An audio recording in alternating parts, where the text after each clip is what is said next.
What's up, Tokos? It's Trent, aka TradeMark here, and I see a lot of questions that are kind of commonly asked because I'm a moderator on the Force Arena subreddit and also the community Discord server.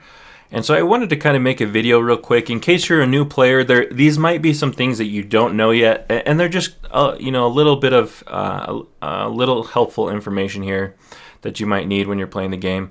The first thing I'm going to show you guys, if you click on your rating right here, at the top there's this little question mark next to tier, and you can actually see how many points are required for each individual tier. A lot of people don't realize that, and so I get that question a lot, like how much does this particular does this tier take to actually enter? So you can just go in here and see how much points you need to actually level up. Another common question that you see a lot regarding rating is people don't understand why you typically get either plus 17 or plus 31 for a win and either minus 17 or minus 31 for a loss. And the reason is your rating. So basically, when you're paired up against a player, if you play someone that's a lot higher of a rating than you, then you're gonna get more points on a win and less points on or lose less points on a loss. So the way that it works is if the person is 200 rating above you, you're going to get plus 31 on a win and minus 17 on a loss. And if the person is 200 rating or more below you, then you're going to get minus 31 on a loss and plus 17 on a win. So that's why you usually see those numbers. If they're within 200 rating of you, plus or minus, then you're going to be between 17 to 31 points on gained or lost. That's a pretty common thing that's asked. Also, you can click here on these tabs. You can see the rewards for each tier. The rewards are honestly not all that great. And you can see really you only need to get up around tier 5 to get the epic cards.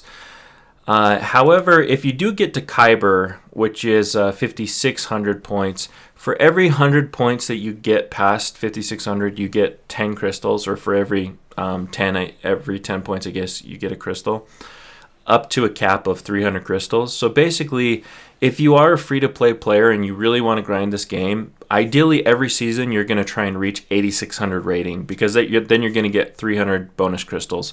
If you're new to the game, you're not going to be worrying about Kyber, but that is something that I hear a lot, that people don't understand the way that the reward resets work. Also, I hear a lot of this. People ask what rating they're going to drop to at reset. Tiers 1 through 6 stay the same. So no matter what rating you are, if you're below 5,600, you're going to stay the same at the end of the season. So in a day, when it resets, you'll stay the same rating. If you're above 5,600, if you're in Kyber, then you'll just reset down to 5,600. So all of the Kybers start off on even level at the beginning of the season. Everyone else stays the same rating as they were the previous season. So that's a little thing that a lot of people don't know there.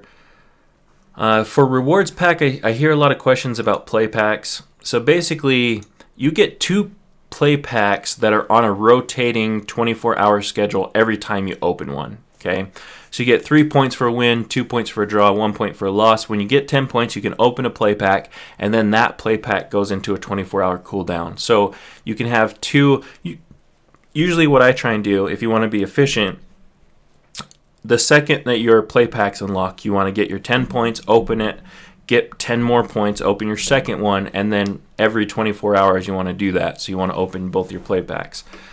Free packs open every 4 hours, and the thing about free packs is you can have up to 3 before they stop recharging. So it always open those whenever they're available, because basically as long as you log in once every 12 hours, you're never going to have a time when your free packs aren't recharging.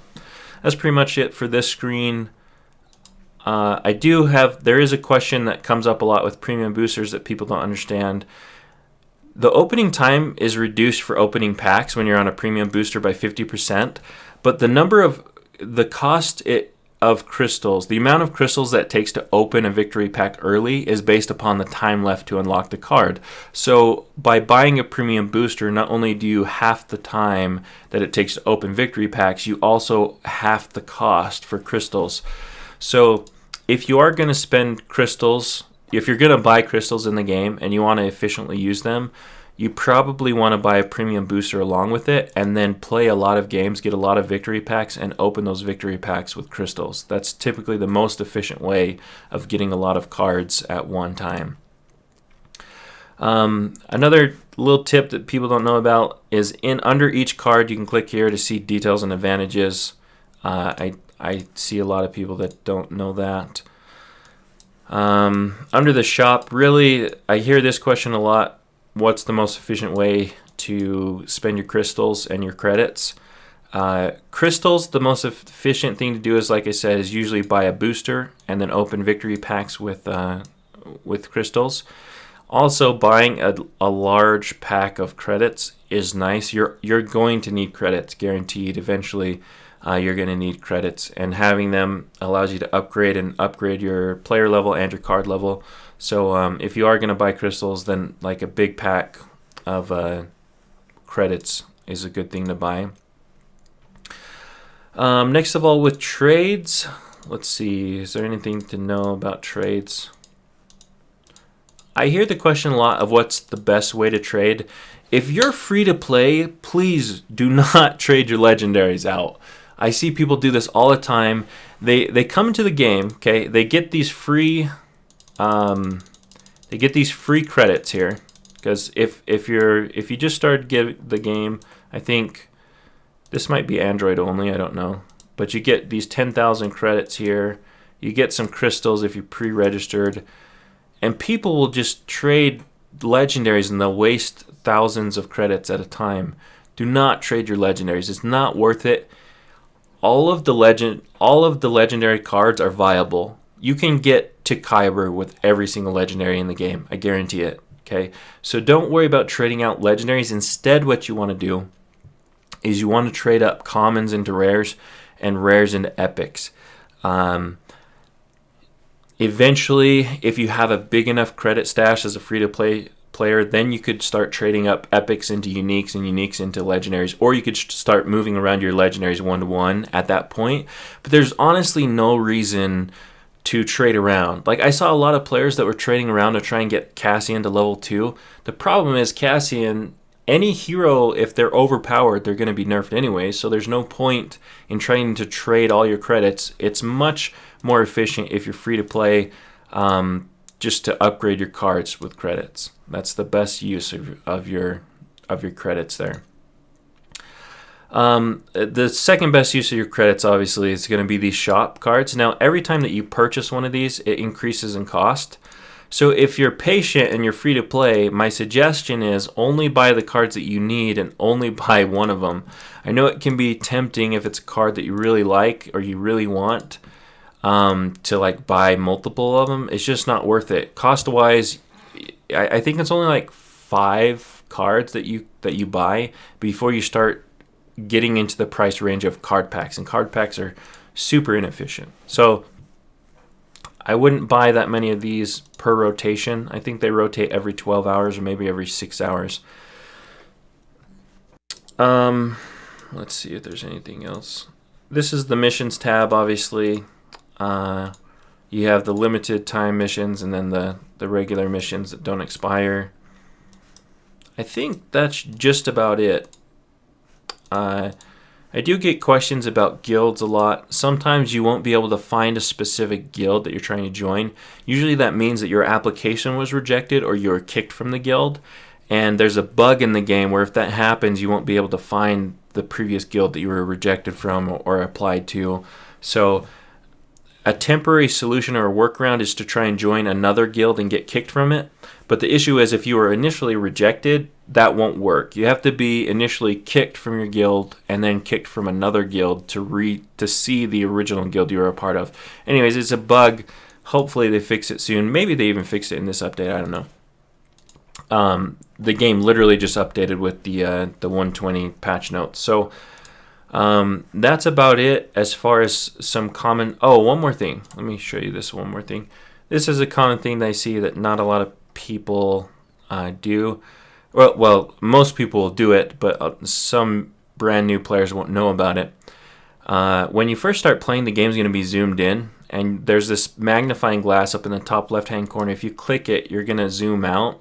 And usually you want to be zoomed out at all times because you want to have the biggest field of vision that you possibly can in the game. Usually it's not a good idea to have a lot of that missing. Another quick little tip maybe that I can give you guys is if you fill up on energy at 10, most people think that your energy is wasted at 10 energy, and I thought it filled up and it wasted for the longest time. But there actually is a period of time for a little overcharge. So you can actually wait just a little bit. And as you see when I drop, I'm almost at 9 energy. So even though I spent 2 energy, there was a little period of overcharge here where you can drop and it will still fill up. You see I'm at 5 energy now. So technically I should have been at 4 energy. Fills up at 5. I don't know if that's just a display bug or if there is a little bit of overcharge, but what that will allow you to do is counterplay your opponents. You can use your mini map and look at what a player is doing, and when they play their first card, that allows you to counterplay it and play something at the back of your base as your first play. So that's something that I see occasionally that people don't know. Also in 2 versus 2, there's this little target icon up here near the mini map. If you click that and then click on the map, it puts a pillar of light. It's like a ping for 2v2. It's to basically give a point of interest to your ally. So that's another common question there. But I think that's about it. Let's just take the starter deck for Krennic and play a game real fast. And then let me see if there's any questions that come up that I can think of when you're in game. Not that I know of. This might be a bot. I don't even know what the bots are. There are bots in the game. So the thing is, your first 4 tiers, you're going to run into a lot of bots. I'm not sure if this is a real player or a bot or whatever. And I think they're put there by the devs to kind of speed up the matchmaking when you're in earlier levels. I'm not sure exactly what they are. And if the player just runs straight into the tower like this, they're probably a bot. So it looks like this is a bot game, so not really going to need to... It might as well have been the same as the training. Let me see. Yeah. I think that's just about it for frequently asked questions. So,